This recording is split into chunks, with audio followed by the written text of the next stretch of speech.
Live from WTOC, the Southeast news leader. The News Now starts on WTOC Plus. Well, thanks for joining us here for the news on WTOC Plus. I'm digital anchor Jude Binkley, joined with meteorologist Andrew Gordon. Tomorrow's New Year's Eve. Know plenty of people are going to be out celebrating, but Andrew, it sounds like if you do plan on heading out, you should bundle up a little bit. Yeah, in fact, it's actually going to be a little warmer at midnight tomorrow than where we're at right now. Just trying to give you some comparison. We've got that colder air out there. So let's take a look at your graphics here and show you what we've got. We talked about that big cool down, Jude, yesterday, and there it is.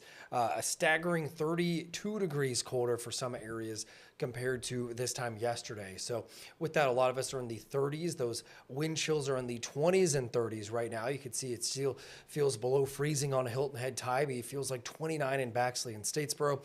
So it's pretty chilly out there even as we get closer to lunchtime. So at Plant Riverside right now, seeing some of those clouds push away, some of that sunshine up above. It's not quite as windy as yesterday. Still breezy, seeing wind gusts today have already gotten closer to about 20, 25 miles an hour, but not the 30 to 40 that we had yesterday. So those wind chills still likely will be in the 30s at noon. Notice how the actual temperature gets up to about 50 degrees there this afternoon, but the wind holding us into the feels likes in the 40s, and then it's chilly again overnight into tomorrow, your afternoon. Out on the river, going to be a busy place the next couple of days. A few clouds up above, 40s around here for everybody, with the wind even continuing into the evening. So this is tomorrow. These are the actual temperatures in the forecast. So going to be below average and likely widespread freezing temperatures for everybody away from the coast. So unless you're in the sand, you got a nice beach house, plan on freezing temperatures for tomorrow, especially for inland areas where the upper 20s are likely. Maybe a few mid-20s will be possible as well. So over the next few days, we'll see a gradual warming trend that begins as we go after daybreak on Wednesday, our New Year's Eve, in the afternoon, mid-50s. So a step up from today, warmer, most of us above freezing on our Thursday.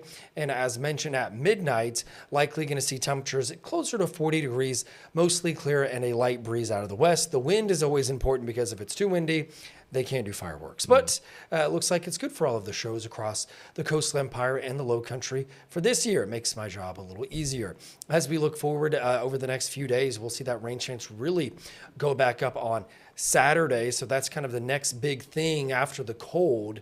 On our Wednesday morning, we warm up. Clouds will increase on Friday. Rain then builds in on Saturday. Front then clears that out as we go into next week. Bonus graphic for you here will be the 10-day low temperatures that I have. And it shows that Wednesday will likely be the coldest morning out of the next week. Overall, the pattern looks like it goes a little bit more to what you would expect for this time of the year, with temperatures more so in the 40s waking up versus the freezing temperatures. So you still have to, take the precautions for a freeze on your Wednesday morning. But after that, it doesn't look so terrible.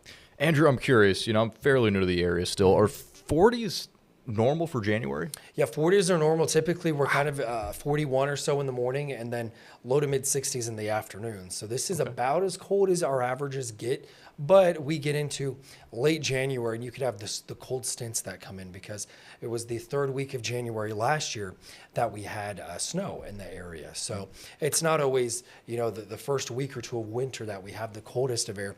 Usually it's either late January into early February. Gotcha. Very different than Idaho. It's funny. I spent the last couple of New Year's doing stories on our ski slopes every January 1st, which, would be inches and inches of snow of this time of year. So very different, but I'm enjoying it, frankly. Just wearing that light jacket when I go out. And honestly, I'm pretty sure last year we were in the 50s or 60s at midnight. That's crazy. It's kind of topsy-turvy. We were warmer at Christmas this year, but a few years ago, we had wind chills in the teens. So this kind of year, anytime we're transitioning seasons, you're never going to get exactly what you think you should. You're kind of in a transition phase. Gotcha. So that's a good reference too. It'll be this New Year's a little colder than last year's for folks who may have been out doing similar things out. Sure. So if you want to try to rewear that outfit, might need the jacket to go over the sparkly sequins, whatever. There we go. All right. Cool. Well, Andrew, thanks for joining us with that forecast.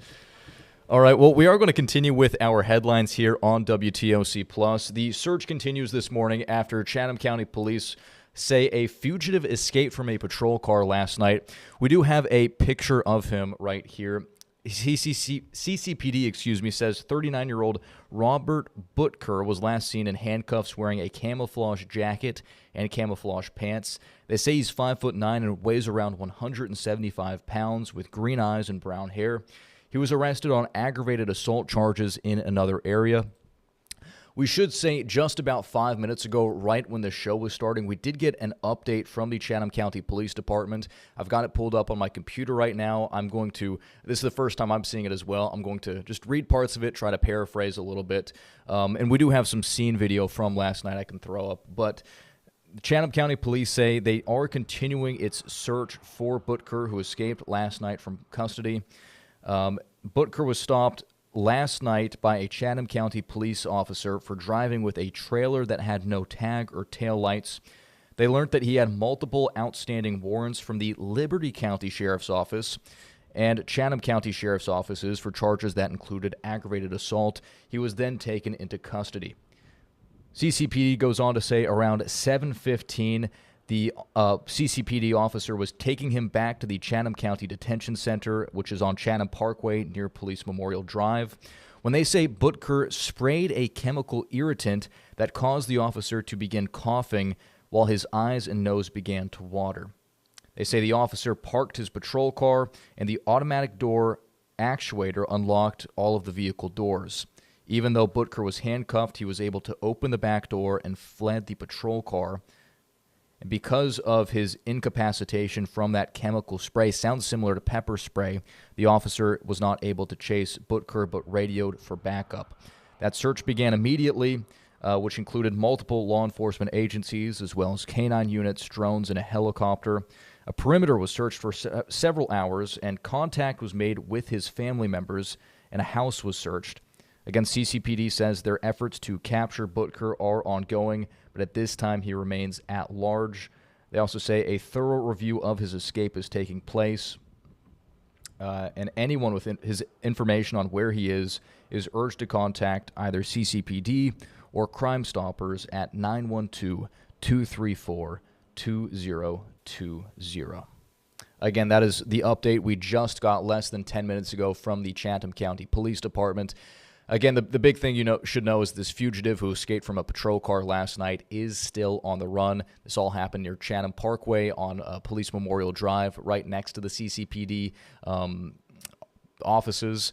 And we will continue to keep you updated. But from that most recent update from Chatham County Police, it sounds like an officer was essentially pepper sprayed, which allowed this fugitive to flee the scene. Again, 39-year-old Robert Wayne Butker, the man you can see on your screen. Well, staying on the crime watch, CCPD says 2 men have been arrested in connection to a deadly hit and run that killed a 14-year-old boy on Sunday night. They say detectives arrested 32-year-old Miguel Reyes Castro and 29-year-old Olvin Antonio Ramos. Both are being charged with tampering with evidence and obstruction. They also say they recovered the vehicle that hit the teen, who was riding an e-bike when he was hit and killed near Glade and Ferguson in Chatham County around 7 p.m. on Sunday. Turning now to state news, the execution of a convicted murderer in Cobb County is now on hold again until at least mid-January. A judge wants more time to decide if a member of the state's parole board has a conflict of interest in Stacey Humphrey's case.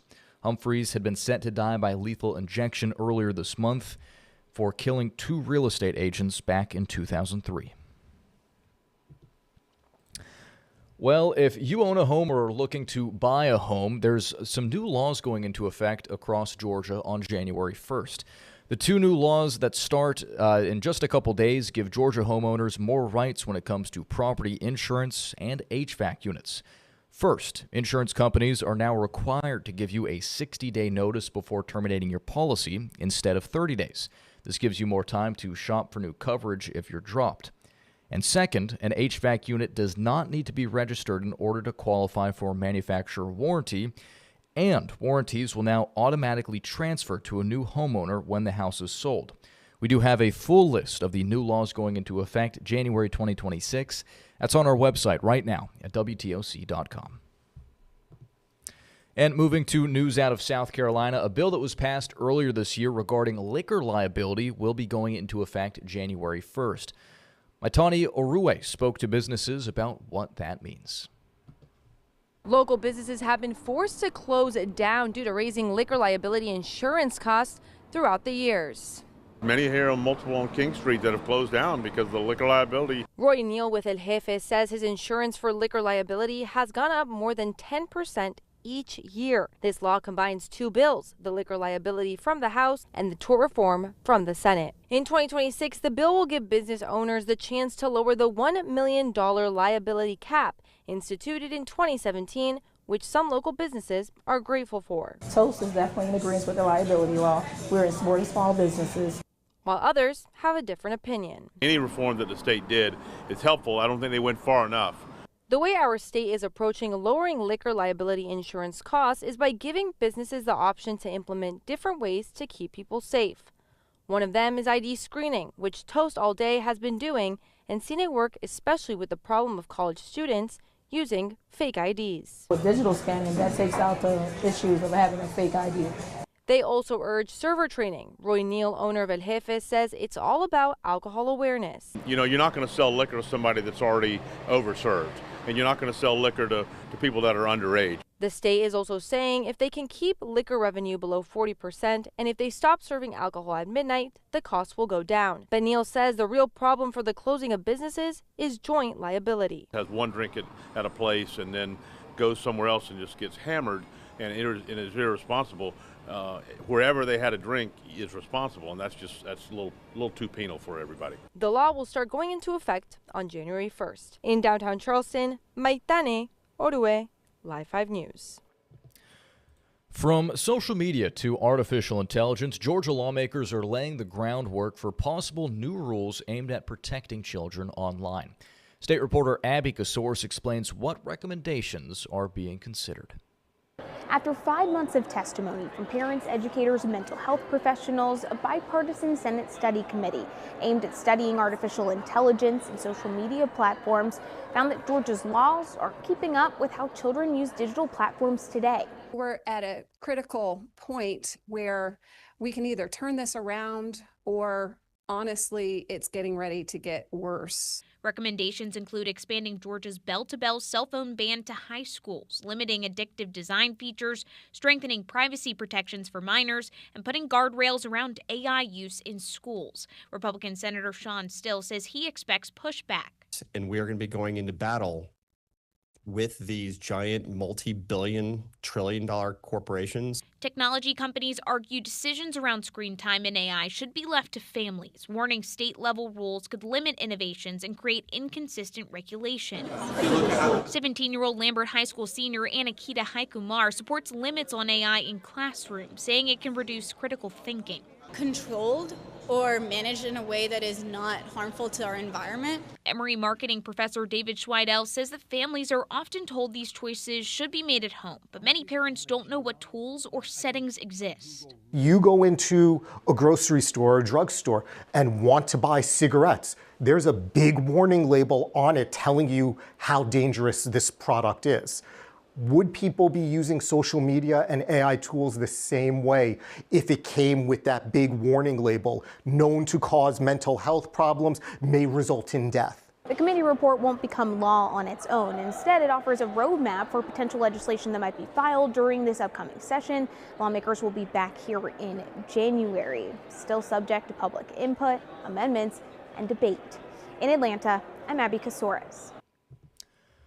Well, turning now to sports, the Dogs have made it to the Big Easy. Georgia football touchdown in New Orleans yesterday comes ahead of their Sugar Bowl matchup with Ole Miss tomorrow.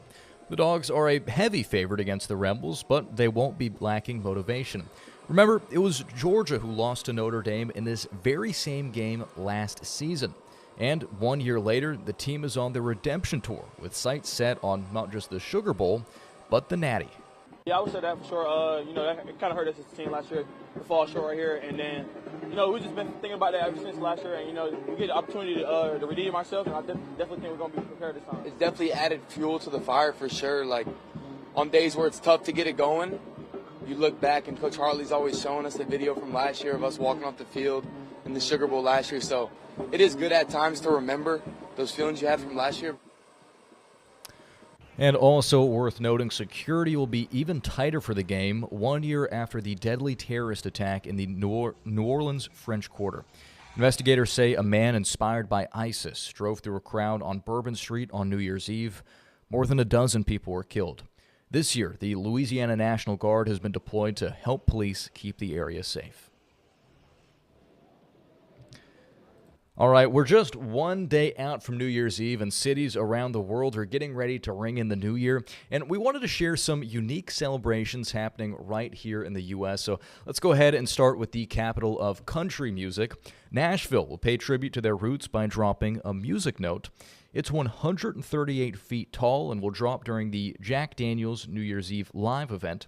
The celebration will be hosted by comedian Bert Kreischer and country music star Hardy. Moving over to Wisconsin, the village of Sister Bay drops a 300-pound cherry to ring in the new year.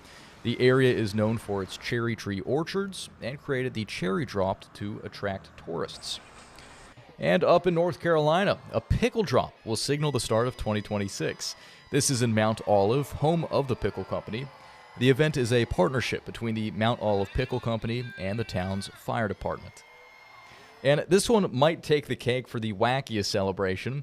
Each year, Bethlehem, Pennsylvania drops a 400-pound yellow peep that's almost 5 feet tall when the clock strikes midnight. And yes, we are talking about the Easter candy. The company has been based in Bethlehem since 1932. And finally, take a look at this. A giant inflatable was spotted on the move in South Carolina. This happened yesterday morning in the city of Easley in the upstate. Our sister station says it's the snow globe inflatable from a nearby car dealership, which blew over to a gas station across the street.